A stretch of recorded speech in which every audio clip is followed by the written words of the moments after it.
Ladies and gentlemen, welcome to another episode of Money Talks, an exclusive conversation with some of the most brilliant minds in business, entrepreneurship, and finance. Today, we find ourselves once again in beautiful Singapore. It's a little bit rainy, but you know what they say, where there's rain, there's also flowers that bloom. And today, I happen to be with a flower that's been blooming in Singapore for the last 20 years.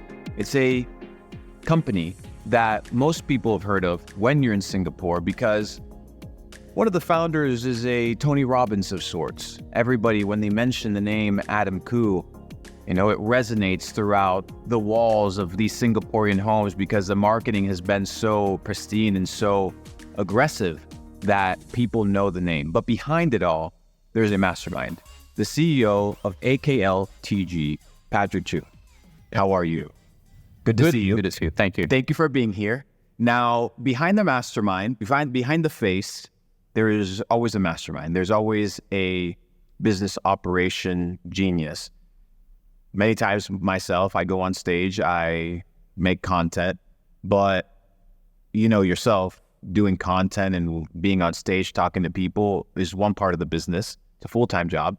Then somebody has to make sure that they nurture the business, that they take care of the business, that they scale the business and grow the business. Inside the Adam Khoo Learning Technologies Group, you're the mastermind. You're the person behind the business operations and making sure that the business is running successfully. It's a multi-8-figure-year business that's been around for how long? 21 years this year. 21 years. So something that you mentioned to me when we were backstage, you said, growth is important, but what's more important is longevity and consistency. I want to talk a little bit about running a successful business. I want to talk about sustaining a successful business. As I mentioned to you, most of the people listening, most of the people inside of Capitalclub, just like you mentioned the statistic of people in Singapore, they are sub $1 million a year revenue. So I really want to talk about the business principles of breaking through that glass ceiling of 100K to $1 million and what it takes and what infrastructure is necessary to get there. But before we get into that, I want to talk about how you and Adam Khoo came into your partnership to build this learning company, to build this education company that now has broken down to multiple subsidiaries. Sure. Okay, first of all, I just want to say that I'm not going to claim full credit to be the true mastermind. I can't give you the full credit. Yeah. But at some part there is that partnership. No.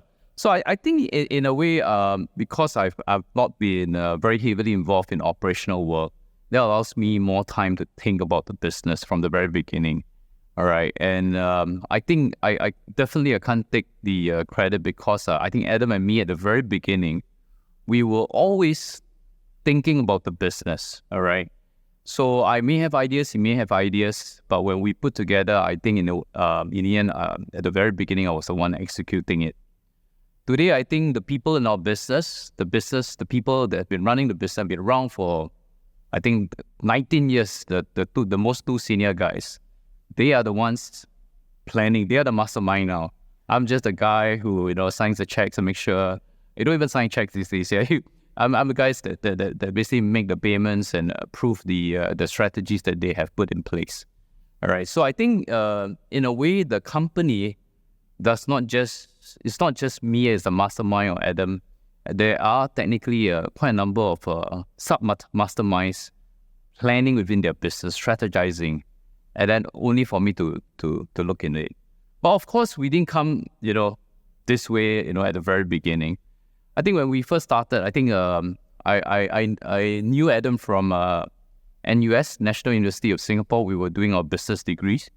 And on our second year of business, where we're taking the same marketing module, he sort of approached me and said, why don't we start a business? So there were 5 of us, a mobile disco business. And we provide entertainment, all right, where I was we did parties and stuff like that. We own our own sound system, lights and stuff like that. And Adam was a DJ, all right. And then and back then we used CDs to play music and stuff like that. What was your job? Operational. Good.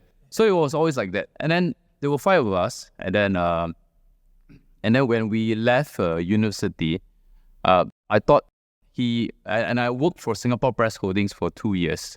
And then he came back to me and say, why don't we start something?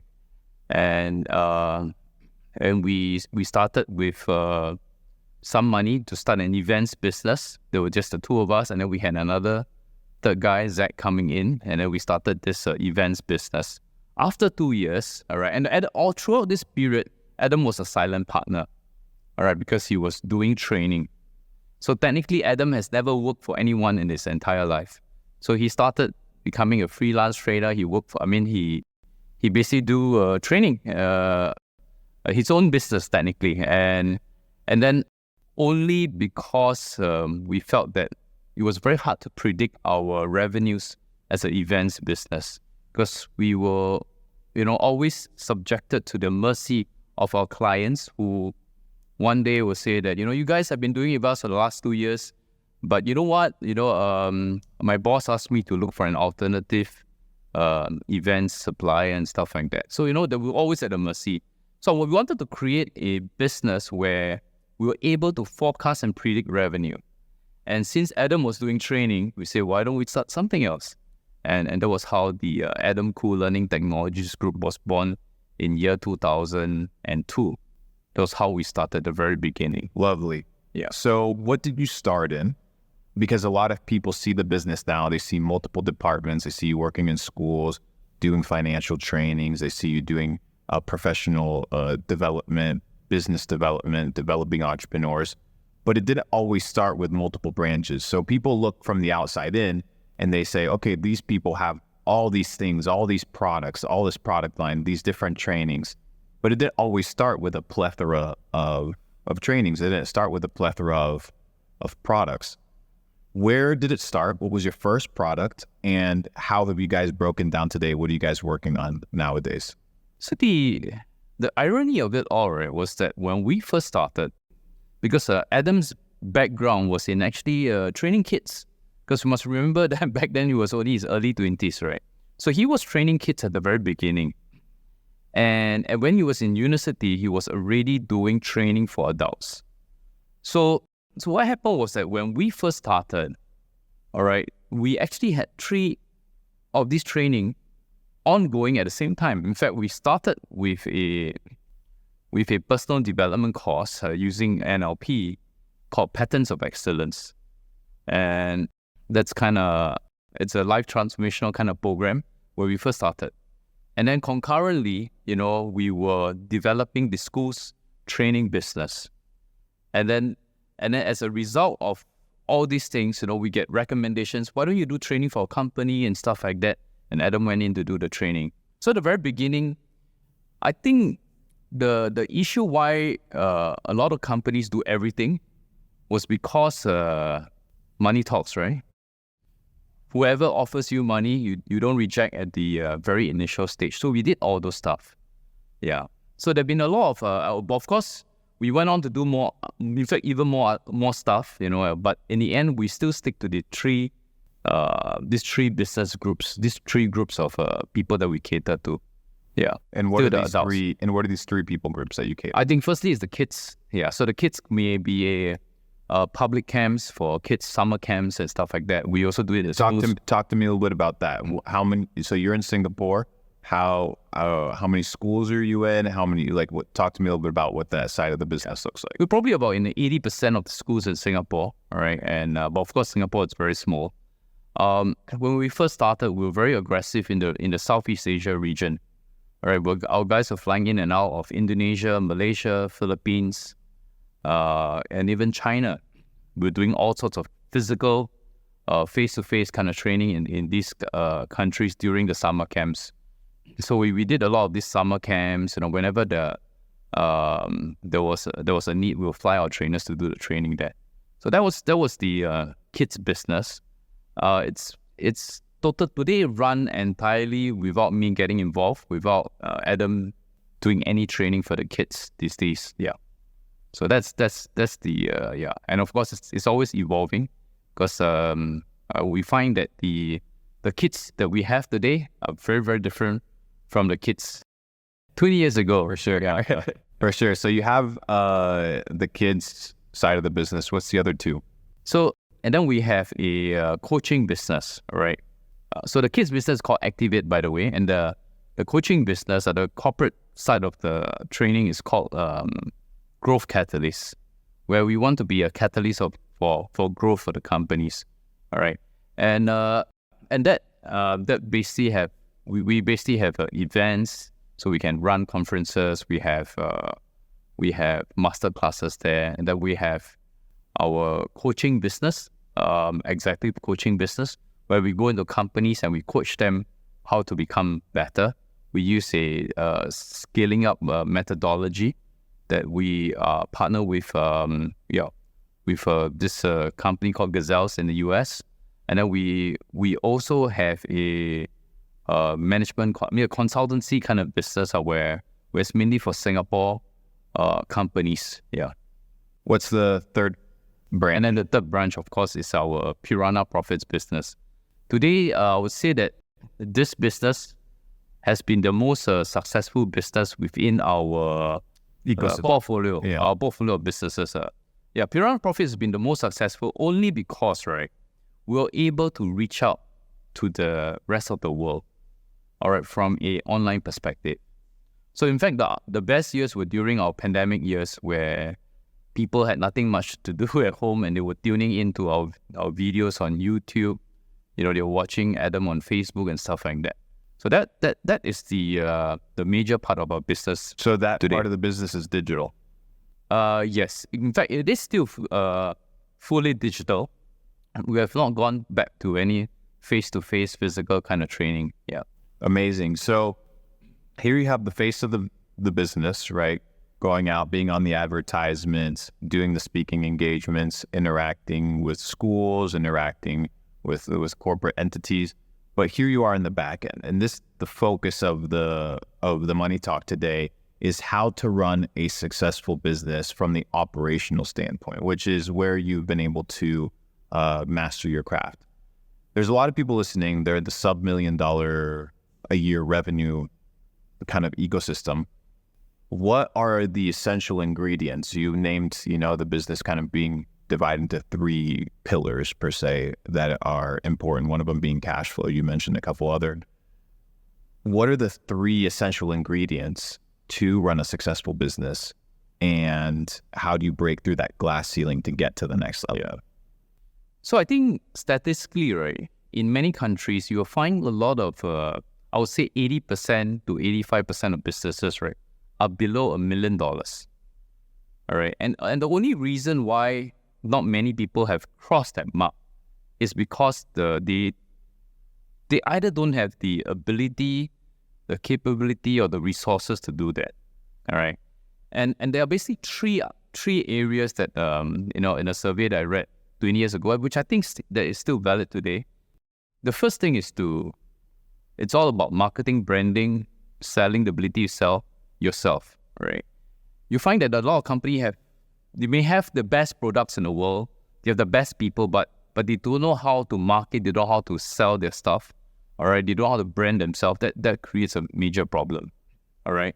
And then the second ingredient is, of course, people, all right? At least if you still have a good brand and, people buy from you, at least there are people are still buying from you. But if you don't have the good people to run it, and you always have a high turnover, that's going to create a lot of challenges for the business. So people is the second, all the human resource issues, culture, retention, recruitment, that whole entire space of HR. And of course, the third one, it's about cash flow. All right. I think a lot of people don't understand that cash flow is really like the blood in our system. It has got to flow. All right. If you don't watch your cash flow, you will burn out, you will die out before you ever become successful. Yes. Yeah. So I think these were the 3 ingredients, and all my entire life was focused on these 3 areas. So let's dive into each one of these 3 areas a little bit more specifically. The first one being marketing, branding, and the ability to put yourself out there. From a systems and operations standpoint, how does this become a priority, and how do you guys run this? So I think back then, before this space of internet marketing, started, right, there was what we call above the line and below the line marketing. And above the line was all about TV ads, newspaper advertisements, stuff like that. So we were very good at doing that. And then for a period of time, the younger ones actually caught up with the digital marketing, the internet marketing kind of stuff. We were a little bit slow to the game, to be frank. Yeah. But when we caught up, we became very good. And I realized that, of course, the most important thing is still about branding. All right. So there's a reason why we were called Khoo Learning Technologies Group. Is it a mouthful? 21 years ago, there was a guy that we chatted with whom we regarded very highly in terms of his intellect. And he was saying that most training companies is a one-man show. This guy, back then, that was 20 years ago, people carry, this trainer brings a rolling briefcase, suitcase, and then he just goes to this training. He does the training, and then he have an assistant by the side, and then he goes off. It's a lot of one-man show, right? So I think in order to scale it, right, we wanted someone, we wanted people to know who is Adam Khoo. So the first thing we did, right, was that when we went to every country, my job, was to, I'll tell the country manager or the head of that country, right, that your job is to make Adam Khoo famous. And then when we put the name Adam Khoo Learning Technologies Group, was, back then, I think Adam wrote his first book in his early 20s, if I'm not wrong, 21, 22. He wrote his first book. And then in a sense, books were being sold in bookstores, and then people know about his books and stuff like that. So he was a so-called a famous personality from the very beginning. So the more famous we made him, right, the more branding, the kind of recognition that we get. Yeah. So we wanted to be a top mind recall for all the respective areas when they were thinking of sending their staff, sending their kids, or they themselves going for personal development training. So we wanted to resolve that marketing, that branding from the very beginning.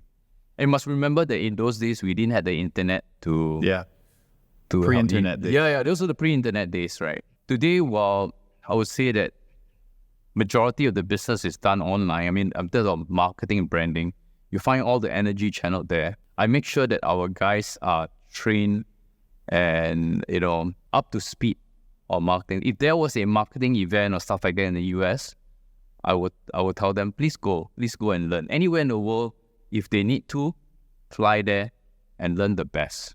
Learn from the best in all these skill sets to hone the marketing mastery in their respective space. So marketing is like the bloodline of our business. You need marketing, like you said. You may have the best product in the world, but if nobody knows that you exist, then you might as well not exist at all. Correct. Yeah. Lovely. The second point, you talk about people. Yeah. You mentioned human resources, but you also threw words out like culture and building out teams. I want you to dive deep because, I was asking you, well, what do you do nowadays? Well, I'm just out here checking the P&Ls, checking the sheets. I'm doing my thing, but I have people running this. That doesn't just happen by chance. You don't just find people and they just magically build your business. A lot of entrepreneurs think that they will just hire somebody and in 30 days this person is going to be running their company for them, or they're going to be scaling their operations on their behalf. Talk to me about the second ingredient of building a wildly successful business when it comes to the operational side. Let's talk about people. That any entrepreneur need to do, right, is to be able to learn to let go. I think a lot of businesses are stuck at the $1 million level only because they think that they are good in a respective area. I'm damn good at this area. I'm going to focus a lot on this. What they fail to recognize is that their strength will eventually become the weakness of the company because nobody else can do the rest of the work that the boss is doing. So that is one of the first challenge, right, where the initial startup phase where the entrepreneur do this area very well, but he did not train, his second liners to take over and do the kind of stuff, right? So there is a reason for an organization chart, all right? So what people fail to do, right, is that when they draw out the organization chart of the company, the ideal organization chart, they realize that the entrepreneur is in every little box. So he's doing too many things at the same time, all right? He's the head of the company, he's doing marketing, he's doing finances, he's all over the place. Yes. So I think the initial stage is to actually be able to put the right people at the right places.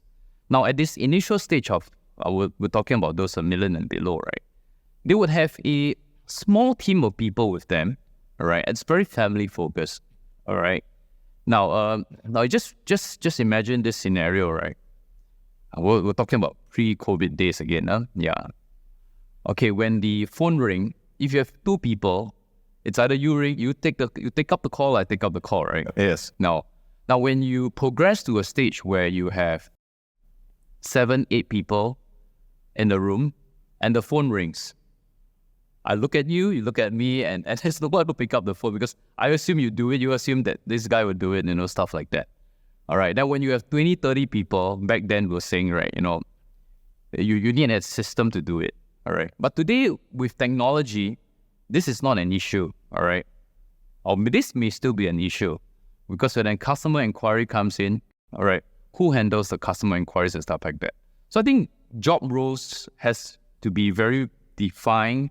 That, in a sense, you got to, your job roles have to be very defined. So a lot of employees also don't want to stay on in a small company. It's because there is no progression. So the first one is there's no progression. And I've always said this to pardon me for what I'm going to say next, right? For an employee, right? Every job is a shithole. When you move from one job to another job, you're moving from one shithole to another shithole sometimes. So I think as the entrepreneur and the boss of the company, you have to understand that your job is not to make a deeper shithole for the new guys to come in, In fact, you got to make it so shallow, so little that they don't feel it. There's still some, little nuances, things that they don't stuff like that. But, the employee can't feel it. So it's got to be a very nice environment, all right? So when I first so-called even decide the office venue, right, I wanted it to be near a train station where transportation is good and stuff like that, where it's convenient for people to go, all right?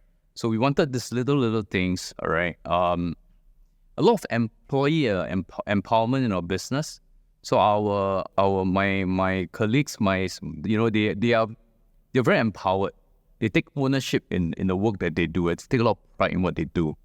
All right. And I think from the very initial stage for the small business owners is to start identifying the future leaders of their company. A lot of them fail to do that at this initial stage. So if you've got 5 to 7 people working for you, you got to think through who is the smartest of them all, and spend more time talking to that person to see the ability, to see whether this guy has got intention to move up the ladder. Because if you don't create the hierarchy, you don't create the organization chart, then you will always be there at the top and everyone else is reporting to you. You need to create a certain, at least 3 levels of people, and that's how you grow.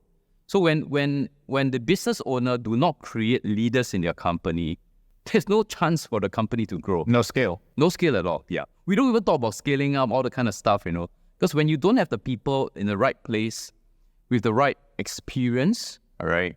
So see when the people come in, right, we're all gaining knowledge, we're gaining experience. To get wisdom is a combination of experience and knowledge, right? So I would say that a lot of my employees who have been with me for more than 15 years, they have a lot of wisdom because they've accumulated knowledge and experience in the last 15 to 20 years. They would know, they would have the gut feel, the kind of stuff that entrepreneurs have, the gut feel, the sensing of what's right, what's wrong, and stuff like that. So they would already have. Yeah. So what we want is to create a culture in the sense that people have the opportunity to progress, to learn, to upgrade themselves. Yeah. So one thing that I don't do in the company is interviews. So a lot of them bosses spend a lot of time interviewing people.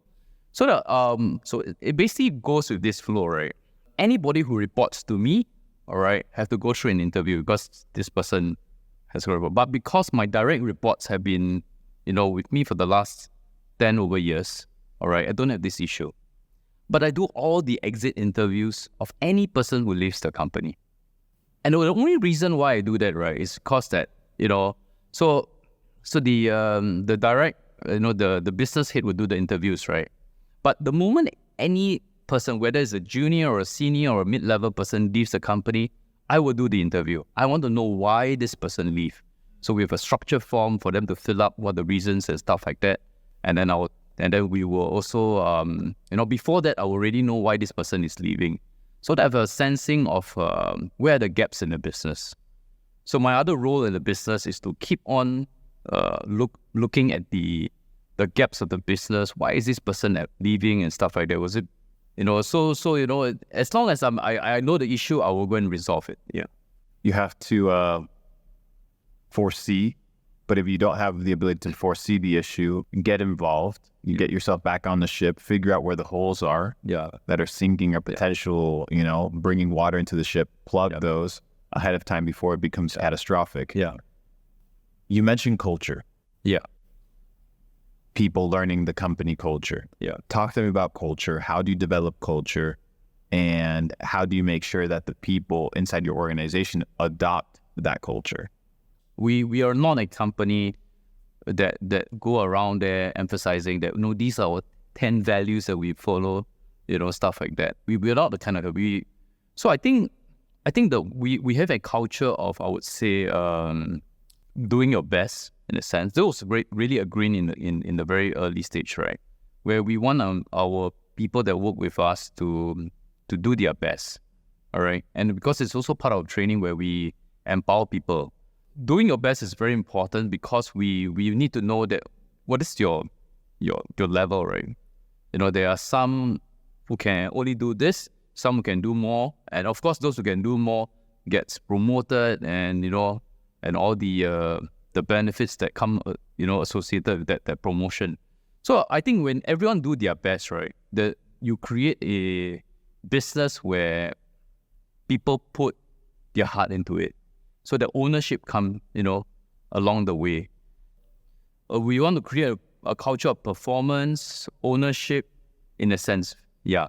And we do have a what is interesting for us also, right, is that every year since 20 years ago when we started, right, we actually do what we call nowadays they call it the town hall meetings, right? But back then we were doing what we call this annual general meeting, right? We actually tell the employees, right, the staff, how much we made or lost the previous year. It was full transparency of financial information for the employees from the very beginning. Yeah, that's how we do it. Yeah, and there were years when we didn't make money or we lost money, and people left, but then there were people who stayed on. All right, so today I would say that we have the strongest people that are in the business because they have gone through, I would say, the thick and thins with us along the last 2 decades. So you have people, yeah, as a second pillar. Yeah. The third pillar you mentioned, cash flow. Yeah. I want to dive deep into this because, let's say there's somebody listening, they do $100,000 a month with an e-commerce store. They have their little Shopify store, the Stripe payments come in. They feel like they're making money. Yeah. Right? They feel because they see it on a dashboard, but that's not necessarily the case. True. Talk to me about cash flow. How do you manage cash flow? And what are some systems that you utilize to ensure that you can predict ahead of time the run rate that your company has, or that you're actually making money as opposed to just clocking in nice numbers? Yeah. So I think I had the benefit of learning from a mentor, this guy called Alan Mills, right? And he said this to us, said, revenue is vanity, profits is sanity, cash is king. All right. So at the very beginning stage of a business, it is very, very common, for an entrepreneur to push for revenue. You push for sales, you want to get the money in, you think that's about making money. All right. And the first thing that I realized a lot of entrepreneurs don't do is to keep their accounts properly. All right, that's the first. Right, so because it's and then it becomes messy. So I think it's important to have accurate accounts and timely accounts, but it's very difficult to have both. So I think from before we even talk about cash flow, is to first ask yourself, do you have a proper system in your company to track how your cash is moving from collection from the customer into the bank account, or it could be nowadays it's a Stripe account, a PayPal account, before it goes into your bank account, because anything on Stripe and PayPal is still not yours, right, until it moves over to your bank account. And then from this bank account, how money is being transferred out, paid out to your suppliers, to your subcontractors, and to your employees, to yourself, and stuff like that. All right. So talking about the example of this guy who does a $100,000 per month business, right? My recommendation to that guy, in fact, to any business owner, is to have at least a weekly cash flow plan. Now, if you understand Google Sheets and Excel, all right, on the first column, it's a description of the item. The second column is this week. The third column is the following week and the following weeks. So you have 12 weeks. And then the top of the rows, right, we're talking about all the income sources coming in. So you would have your Stripe, your PayPal, your wires coming in. And then the second one is all the what we call the expenses going out. So on a week-by-week basis, you should know what's the money coming in and what's the cash going out. It has to be. And then so for example, right, for me, right, every Friday of the week, my finance manager, all right, will actually report to me this information of this weekly cash flow that tracks the incoming and the outgoing of the cash. All right. And that's just only my operational accounts. That means it shows exactly the money that I need. So for example, in week 5, there is a negative cash flow. That means technically I'll run out of money, all right, of maybe $20,000. All right. I would tell the accountant to say that let's make this 20,000 negative to be positive. How do I do that? I can chase money earlier so that the money is supposed to come in from the right side of the column to come to the left side. Or I can delay my payments from the left side to the right side so that every week I see a positive number at the end of it. So for example, you have a supplier payment. Yes. Or you have to pay for a venue. Yes. You would delay, right, that payout or that payment to make sure that every single week you're net positive. Yeah. And you would just have a rollover. Correct. Yeah. So I think, and then of course, so you're gamifying the entire experience. Yes. You're gamifying it in a way whereby the objective is to be profitable, and then you have your profit targets. Yeah. And you're just rolling it over if you end up being negative. But how do you do it in a way that is transparent? How do you kind of maintain that account, making sure that if you do have like a due balance and you're just rolling it over through payments, and because a lot of suppliers will be like, well, I need 100% of the payment right now. Okay, so for those suppliers, where you don't really have a relationship and they need 100%, and so they all have a reporting system back to accounts, right? Remember I said that if you have a good account system, your accountant would know, right, okay, this supplier, I can delay payment. Some will require 100% down payment. I'll put it into the respective weeks. In fact, I put a note in the cell, says supplier request, a little note, right? Full payment, so this is the amount. And then, in fact, once you key in everything into the expense part, when you key into the expense, you know that every week this amount of cash flow is going out, including your salaries, all right? And then the rental payments. So everything it's all there. So if, and my week starts on a Monday, to be exact, Monday, all right? So if that week has got rental, it's a fix there. So I'll just copy and paste in that first. So the first of the month, for every month, you already know that you have 12 rental payments due at the beginning of every month. Yeah. I'll just key in for the next 12, I'll just key in all the rental payments, all the salary payments. So at least I know what's my cash flow what we call the fixed cash. If I don't pay my... You know your fixed expenses, and then you have your variable expenses. Correct. Yeah. So you put your fixed in, then you put all your variable, and then the variable part is having that conscientious, that conscious mind to say that, make sure that all the suppliers' invoices are in, so that you know that everything is in the system, right? The worst thing that can happen is that one of your employees, sorry boss, no, I missed out on this invoice that came in. It happens to a lot of entrepreneurs, and it's $20,000, and you're like, oh my God, I didn't put it into these projections, right? Yeah, so I think you need to have that system where everyone, receives an invoice, hands it over, stuff like that. Yeah. So I think in that sense, this thing has to be tracked properly. And then once you have this system in place, and trust me, I've taught many entrepreneurs on and they've had many good nights sleep after implementing a simple system like that. Yeah. Because a lot of entrepreneurs, especially from that 0 to 1 stage, they're trying to break that million. It's all mental models. Yes, very. Oh, well, I have this amount of money. I'm spending this amount of money, and this is the difference. There's no peace of mind, like you mentioned.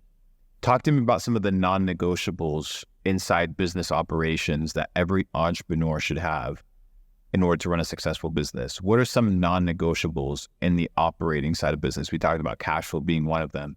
But what are other non-negotiables if you want to run a multi-8-figure business like you guys do that need to be established? Okay. These days, there was a lot of emphasis on data analytics, all right, on your customers. Okay, let's ignore that part of so not saying ignore, but to put that aside, right?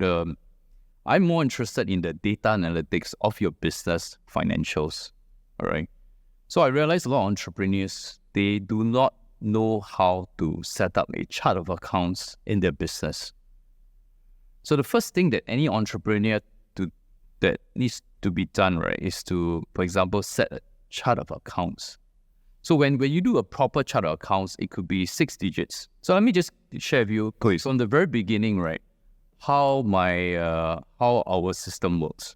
So for example, for this interview, there's a cost to it. Yes. All right. And then the next country that you go to, there's a cost to it. All right. So we will create a job code for this event.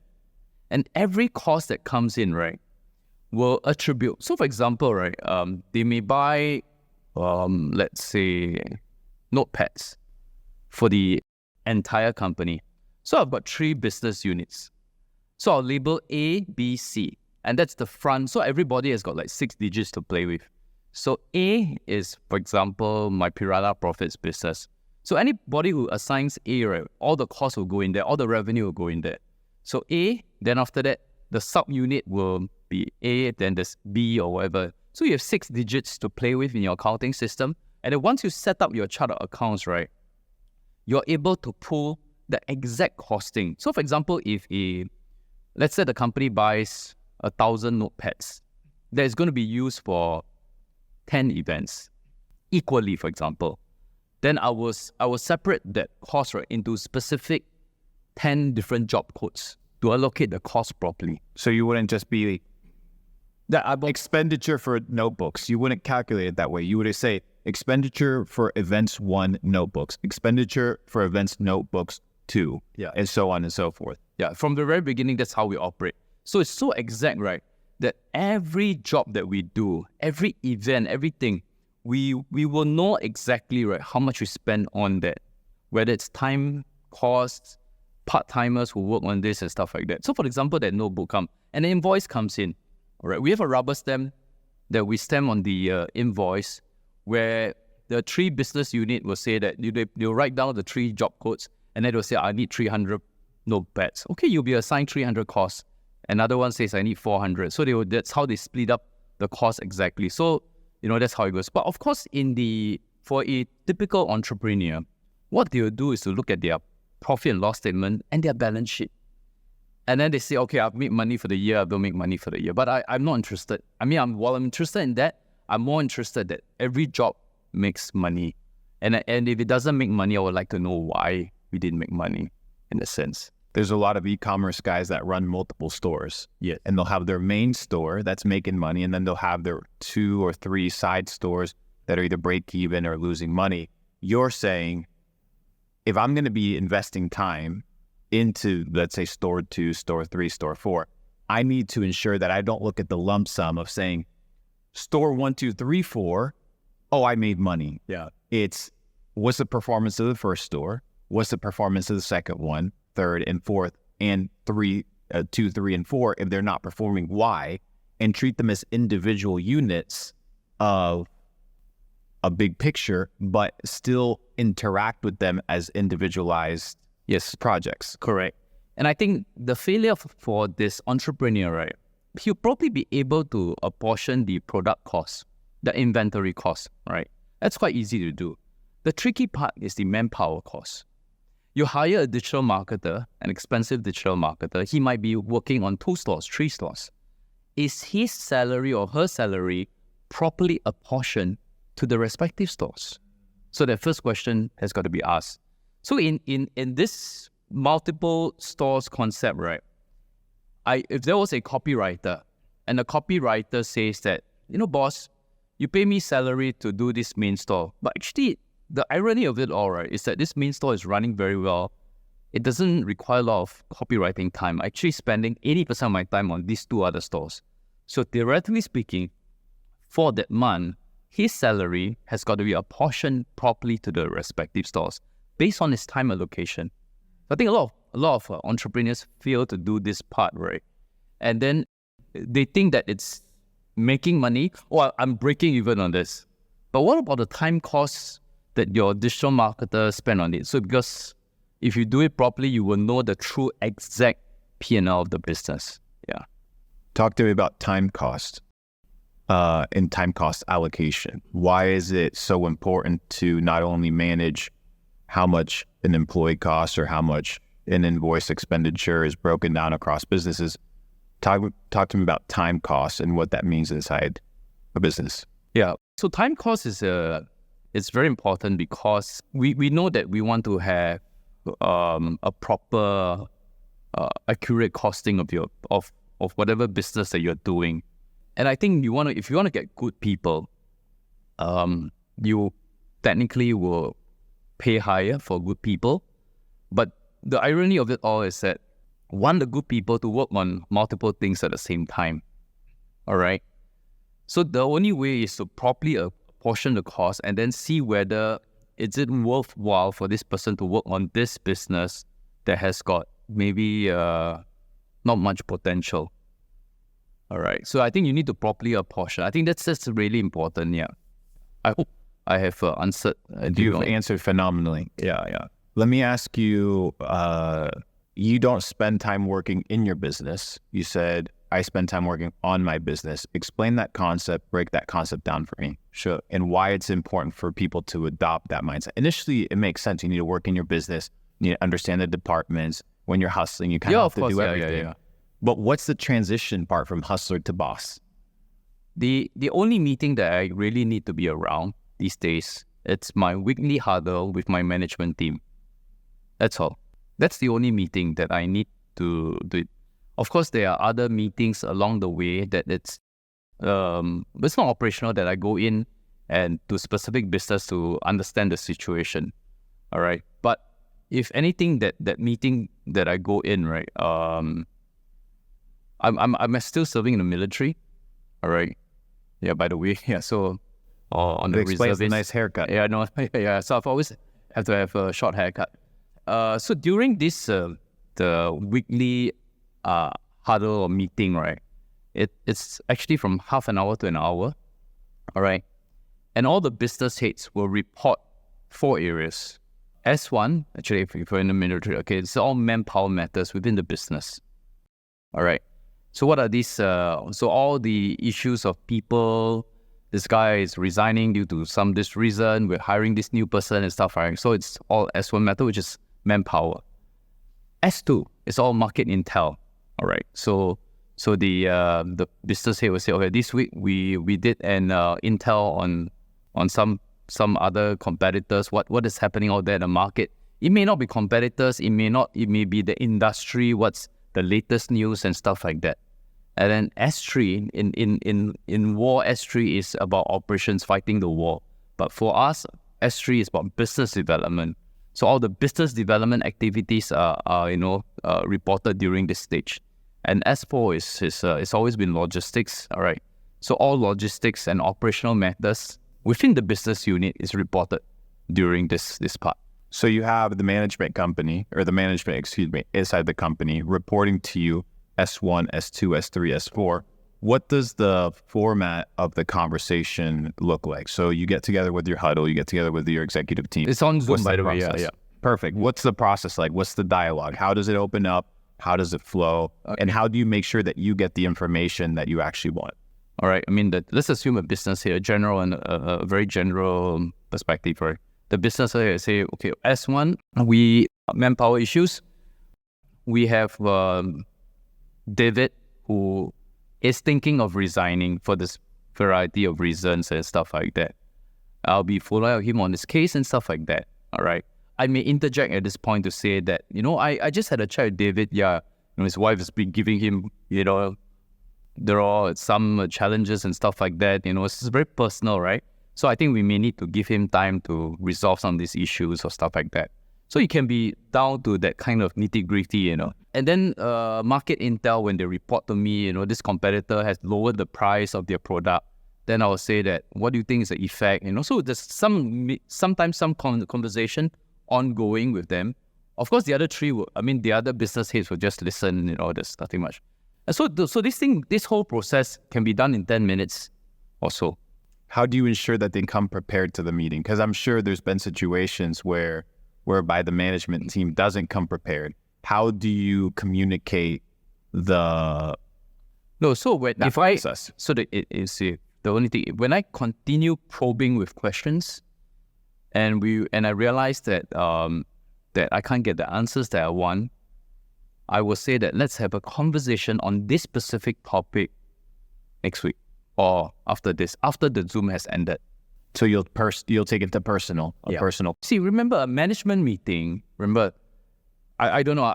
Do you like those 6 hours, 4 hours kind of meetings? 3 hours? No, right? Yeah. So I run away from them. Yeah. So my phone battery dies. So if the reality is that, right? No, the worst thing that can happen is you make your employees sit through a 4 hour, 3 hour meeting. Yeah. You may enjoy it, but trust me, I don't think many of your guys would like that kind of feeling. So want to resolve that meeting, because in that kind of meetings, right, you realize that you keep on asking questions and trying to solve and stuff like that. But then the other people in the management team said, that's none of my stuff, So what we want to do is to get the ideas first, get the updates, and then we say, let's carry this offline. So that we can conduct a meeting in less than an hour. That's the final outcome. To not be bothering the rest of the team, and then you individualize that as well. Correct. So anything else can be carried forward to after the meeting, or if not next week, to schedule a meeting. So that's why I say that meeting is very important for me, so that to understand the ground situation. All right, what's happening, and then if I need to resolve or be involved, the following week we can take action on it. Let's say a deliverable doesn't take place. Let's say we have a KPI we have 100,000 in expenditure, and our projected revenue is 200,000. Week 1 it takes place, or month 1 it happens, month 2 it happens, but month 3 it doesn't happen. Yeah. Month 4 it doesn't happen. Something isn't working. It's not the KPI, because clearly the KPI is fine because it's proven to have worked. It's something to do with the workforce. It has something to do with the people. How do you address lack of performance inside the organization to ensure that you have the peace of mind to step back? Yeah. So I think the first thing is we need to understand the context of it. All right. So during the COVID was really boom years. It's a boom period for us. All right. Now post-COVID, we were not getting, I think the online scene across the world, look at all the tech companies, right? So now they're not getting the same kind of response they got during the COVID period. Let's understand. So I think firstly is to be understanding in the sense that did they do their best in that respective areas, and actually we are actually forecasting that, so for example, right, we will do a budget, but every 3 months we actually do a forecast again based on the last quarter performance. So it's not always about going up. Sometimes we actually forecast, look, I think the macroeconomic situation does not allow us to forecast a growth again, although it's possible. But I'm saying that, if due to certain circumstances, we may need to revise the forecast now. A lot of times, right, why people don't meet budget is because they set too high a budget, and then they realize that, it's way above what is possible for the system. Yeah. So I think it's to create a system where it doesn't become too discouraging for the employees, where they feel that, oh my God, my boss set me gave me such a high goal that I can't even achieve. Yeah. Let's say the goal is achievable, right? Because it's been done before. Let's say it has nothing to do with the revenue models. Let's say it simply has to do with performance. Example, you have your video team, right? They're supposed to do 10 videos in a week. Yeah. What happens if they only do 6 videos? How do you address that situation when the prior 3 weeks they have accomplished 10 videos? How do you interact with low performance? Okay. Yeah. So I think for low performance, I leave it to the division, the heads of the business respective unit to look at it. So I think it starts off with these issues have to be highlighted during the weekly meetings. All right, that it becomes a concern for this respective business head that this guy is not really performing. Now, when it brings up again on the second, 2 weeks later, bring up the same topic again, we know that this guy has an issue. Then we will start to address it. Now, for employees who have attitude issues, performance issues, we actually send a warning letter to the employee, actually, to say that, we will actually put down. I think we have a system where we send out a first warning, and then sometimes we are very empathetic. We will send a second warning, and if you do not perform or you cannot make it, we will actually terminate the person. But that's like the last resort, because it's so hard to hire these days. We want to make sure that people put in their best, and then if it doesn't happen due to, I would say, factors that are beyond our control, we will never fault them. Yeah, it's a balance of expectation management. Yeah, from yourself. It's a balance of understanding that there's cause and effect outside of your control that are part of variables, but then it's also being empathetic with the person, of course, and having that idea of knowing why the lack of performance is taking place. Does it ever happen, or are you rigorous about, let's say your weekly team meeting is on Monday. A lot of people don't have the structure of management. So it's the heads, the management, and then the staff. A lot of people is just 2-tiered. They don't have that management level right now. Let's say something breaks on a Wednesday. Do people wait until Monday again or for the weekly meeting again? Or how does a CEO or somebody that runs a company, if there's urgency, do they wait it out for the next team meeting? Or how do you address, I need to get on a call? No. How does that work? The moment there's an emergency, I'll be notified of it. And my assumption is that the guys are already working on it. That's a simple thing in a company, all right? When there's a problem, they would have to start working on it. And if the problem requires my attention to make a decision, all right? So the job of the owner is to make decisions, right?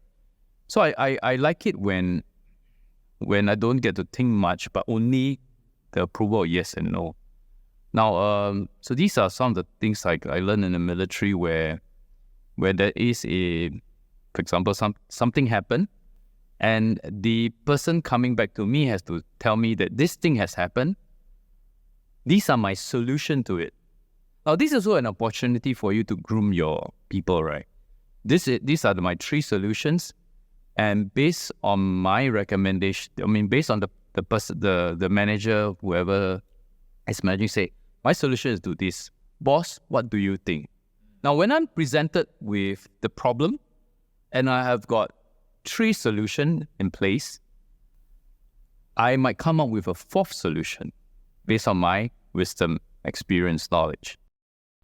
Or I might say that, you know what, this solution sounds okay, sounds good. Go ahead and resolve green light it. Yeah. So I think we have to train people in the sense that the staff comes back with you with the problem and that 2-3 solutions. Yes. Yeah. Instead of, boss, we have a problem.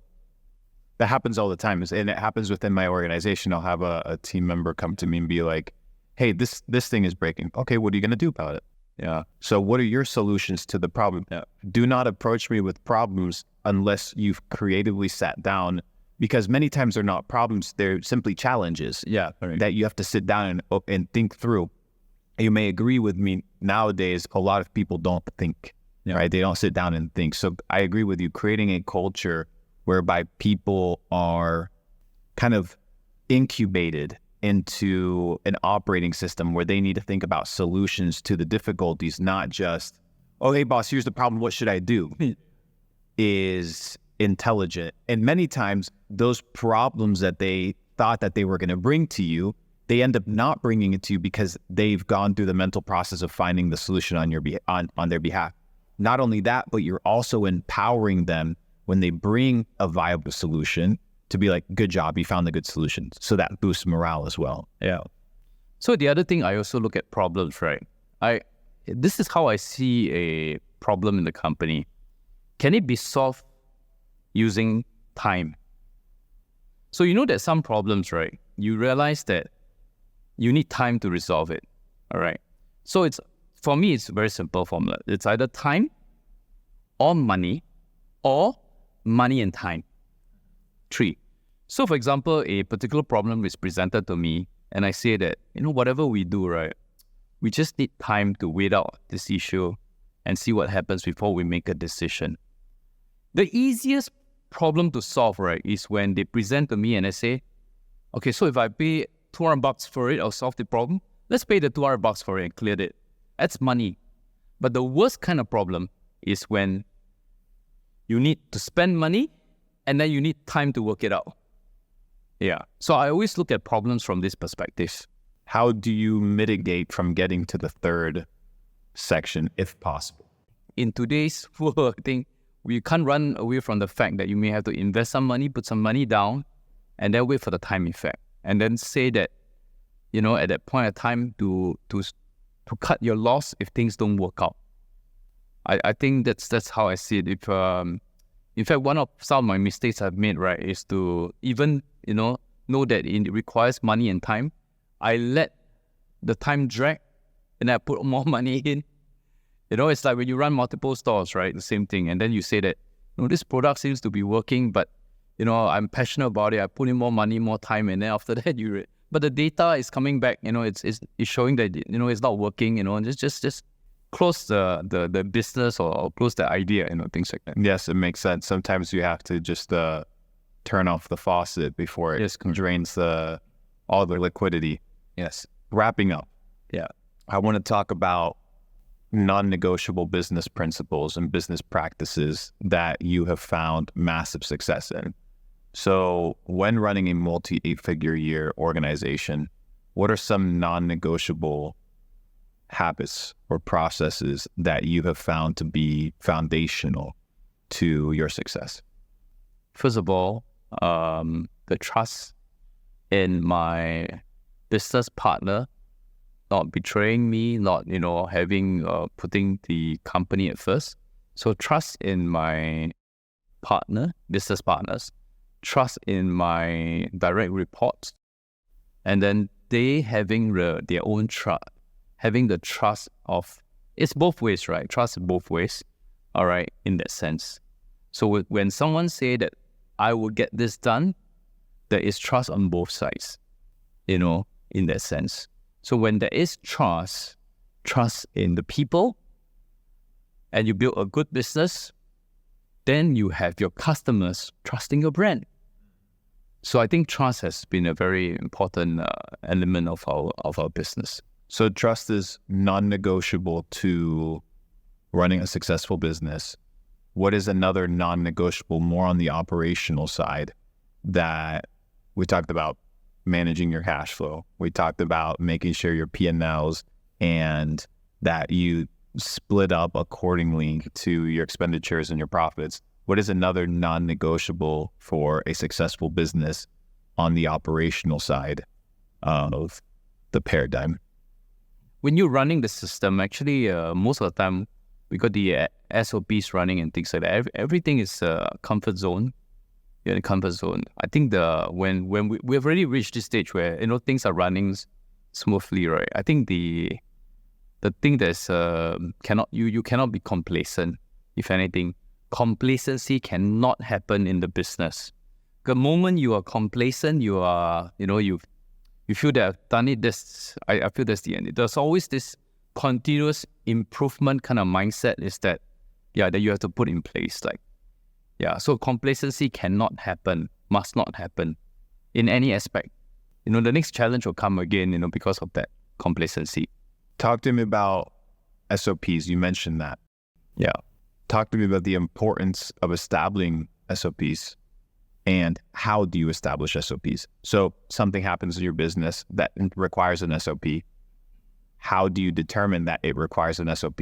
And how do you go about establishing an SOP and then refining the SOP to make sure that it's actually a good SOP for people to follow?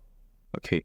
So I think it first starts off with when you're faced with a challenge on an issue in the business, all right. And SOPs are mainly meant for operational flow, right? And when you have that, I think the first thing is to understand the SOPs are in place. Now I realize in a lot of companies, SOPs are written in thick manuals, all right. But you realize that again, the employee does not always look back at that manual. And nobody does that actually, I think so. Nobody. Right? Yeah. You can have everything written down. So I think a lot of the SOPs actually, unfortunately, it's by memory. It's by repetitive work. You've done this and the thing and stuff like that. So I think if anything, it's a lot of things I like to have is checklist. So for example, in this interview, there's actually 10, 20 items going on, all right, and the person who is in charge of this interview will mix it, lighting check, this check, that check, kind of stuff. Yeah. So I think because we are very event based, right? In interview stuff like that is something that we do. So that checklist is very important. Create that checklist, and then ticking them off before the event and actually on the event and stuff like that. So I think these are I would say minor SOPs. So I think the only time when things screw up and it happens, I want to go in and dig in and find out what was missing, and then say, okay, next time we'll do this. And again, you realize you do not go back to the manual and add in, do this part, stuff like that. So a lot of it is memory in a sense. Ignore the 50-page book of just formalities. People operate off of checklists and task lists. Yes, checklist does it. And once you have a task that needs to be performed, break that down to a set of ingredients that'll put together the end formula and the end result. And then through repetition, yes, you can have the checklist as a validator of your work, or hey, if I forgot something, but through repetition, through experience, and through knowledge, you will gain wisdom and become a valuable and efficient business owner and be able to empower your team to continue growing. That's true. Yeah. Final question. Sure. Last 21 years, what is the single greatest lesson that you've learned in entrepreneurship? That as an entrepreneur, I don't want to create a job for myself in a sense. My greatest part about being an entrepreneur is that I'm able to lead my ideal lifestyle, and in so doing, helping my own direct reports and hopefully their own direct reports to lead their ideal lifestyles. Yeah, in that sense. Yeah. So the greatest joy, is that the greatest part of it, right? Yeah. So it's to see the people that in the company growing with us, all right, and progressing and being happy with them. Yeah. So we being happy lah. I think in a sense, that's how we get the people to stay on in the company for so long. Yeah. It's so interesting because many times we end up being in a situation where when you start entrepreneurship or you start this path of business, you're like, my goal isn't to become a multimillionaire. My goal is just to be free from my 9 to 5. But many times we end up putting ourselves back into the 9 to 5 Precisely, because we lose focus of that main objective. Yeah. So don't lose focus as to why you started. Focus on not giving yourself a job and do something that you love. Yeah, correct. Mr. Patrick, thank you so much for the time. Thank you. It's been a pleasure having you. Thank you so much for the Money Talk. Yeah. Ladies and gentlemen, that was another episode of Money Talks, an exclusive conversation with some of the most brilliant minds in business, entrepreneurship, and finance. Remember, it's not just about making money.